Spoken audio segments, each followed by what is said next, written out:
Mumbai Indians ने वो पहाड़ तो खड़ा कर दिया था, लेकिन इन पंजाब वालों को उस पहाड़ पर चढ़ने का पुराना तजुर्बा है। हाँ, मुंबई इंडियंस ने सपने में भी नहीं सोचा होगा कि इतना बड़ा टारगेट देकर वो भी हम किंग इलेवन पंजाब से हार जाएंगे। अब मुंबई इंडियंस को नहीं पता है ये पुरानी पंजाब नहीं है, ये नई पंजाब है, नए तजुर्बे के साथ आई है, तभी टीम फाइनल में पहुंची है। हाँ, देखने वाली बात है।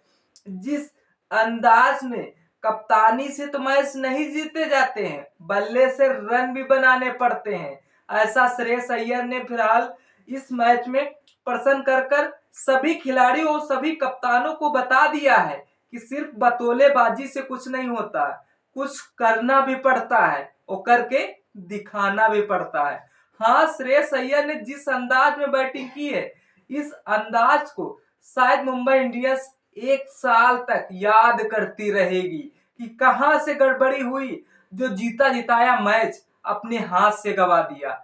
मतलब जिस अंदाज में मुंबई इंडियंस ने स्कोर खड़ा किया था, उसी अंदाज में किंग इलेवन पंजाब ने इसे चेस कर दिया है। तो नमस्कार दोस्तों, सटीक क्रिकेट न्यूज में आप सभी का स्वागत है, अभिनंदन है। देखने वाली बात है कि जिस तरह से आज मुंबई इंडियंस के फैंस, मुंबई इंडियंस के प्लेयर शायद इस स्ट्रेटजी को, जिस स्ट्रेटजी ने श्रेयस अय्यर ने अपनाया है, उस स्ट्रेटजी उनके सपने में आती रहेगी, क्योंकि इतना बड़ा टारगेट दिया, उस टारगेट को चेस कर श्रेयस अय्यर ने दिखा दिया है कि जिस अंदाज में या जिस टीम में खड़े हो जाती हैं, उस टीम का रुतबा या भाव जलवा अलग ही दिखता है। बिल्कुल श्रेयस अय्यर ने एकदम प्रिडिक्ट कर दिया है।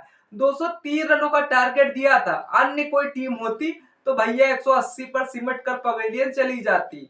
और फिलहाल जिस तरह से आज किंग इलेवन पंजाब ने इसे चेस ही नहीं किया है और फाइनल में एंट्री भी कर ली है। देखने वाली बात है, 19 ही ओवर में यह सारा खेला खत्म कर दिया श्रेयस अय्यर ने। एक तरफ जिस तरह से ओपनरों को साथ नहीं मिला था किंग इलेवन पंजाब को, और किंग इलेवन पंजाब के तभी फैंस शायद वो नर्वस होकर उनका चेहरा उतरने लगा था, लेकिन उन्हें नहीं पता था कि आज श्रेयस अय्यर किस अंदाज में खेलने वाले हैं, कि किस अंदाज में बैटिंग करने वाले हैं। शायद उनको जिस तरह से श्रेयस अय्यर, नेहल वोडोड़ा ने अपनी बैटिंग पार्टनरशिप से वो रन बनाए हैं, और तजुर्बे की बात है कि मुंबई इंडियंस जो इतनी जानी मानी है, 5 बार की चैंपियन है, उससे कहां पर गलती हुई जो आज किंग इलेवन पंजाब उनके हाथ से बाजी मार ले गई। देखते हैं कि जिस तरह से रोहित शर्मा का मुंबई इंडियंस ने इम्पैक्ट प्लेयर के रूप में उन्हें शामिल किया था, और जिस तरह से 7 गेंदों में 8 रन बनाए, यहां से 90 नहीं तो जिस तरह से 10% मुंबई इंडियंस के मैच हाथों से खिसक गया था, क्योंकि रोहित शर्मा के बल्ले से उसी मैच में जब रन आते हैं, 50 आती है, जिस मैच को मुंबई इंडियंस जीत जाती है।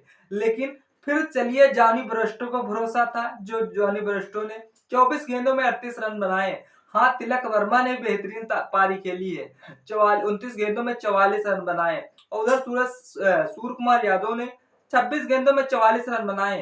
तभी टीम के लिए जिस तरह से एक बड़ा टारगेट या बड़ा पहाड़ जैसा लक्ष्य पंजाबियों को दे पाई थी यह टीम, और जिस तरह से आज जिस तरह से बॉलिंग से वो गड़बड़ी दिखी है मुंबई इंडियंस की तरफ से, जो बनाया बनाया मैच शायद वो हाथ से निकल जाए, तो शायद मुंबई इंडियंस के क्रिकेटर ही नहीं, प्लेयर ही नहीं, उनके फैंस के वो दर्द, वो दुख दिख रहा था कि यार ये क्या हो गया, कैसे हुआ, कुछ समझ में नहीं आ रहा था।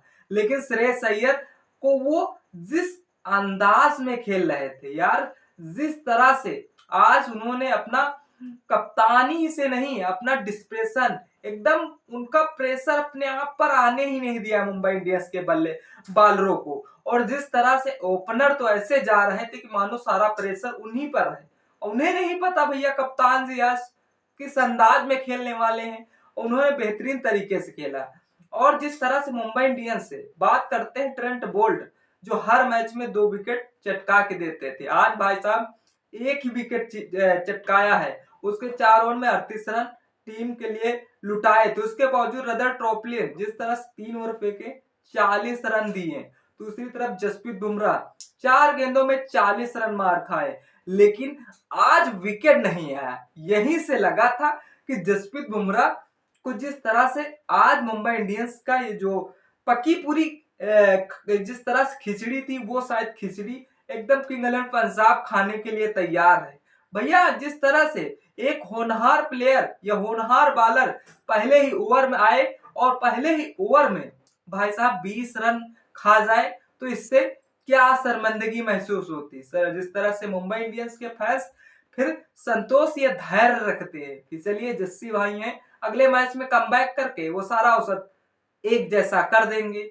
लेकिन नहीं पता था जोश इंग्लिश ने जिस तरह से बाउंड्री पर बाउंड्री ठोकी है, वहीं से मुंबई इंडियंस की पारी गड़बड़ाने लगती थी। महिला जयवर्धन कुर्सी पर बैठे थे और कुर्सी पे बैठकर खड़े हो गए थे, क्योंकि उनकी नींद और चैन छीनने जा रही थी। क्योंकि जोश इंग्लिश इस अंदाज में खेल रहे थे भैया, बुमराह जो हर बल्लेबाज को डर लगता था कि भैया इनसे बच जाओ तो शायद सभी प्लेयरों से बच जाओगे।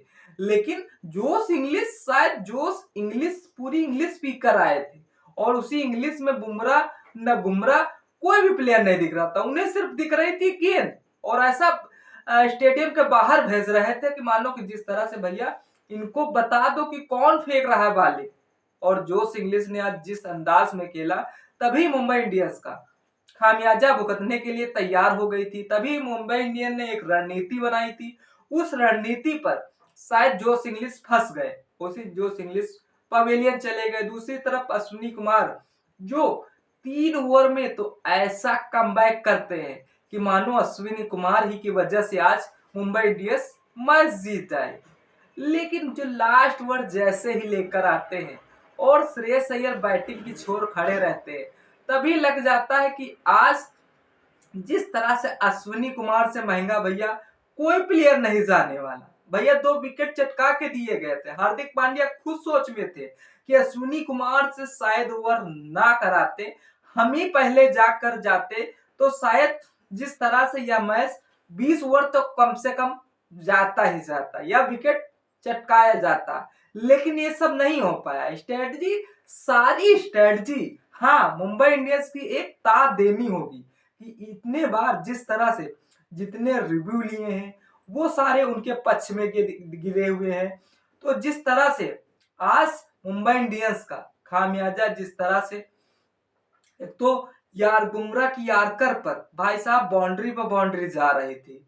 इस तरफ जिस तरह से ना तो जॉनी बेस्टो पीछे की ओर कैचे पकड़ पा रहे थे और जिस तरह से उन्हें कैच पकड़ने का मौका ही नहीं दे रहे थे श्रेयस अय्यर।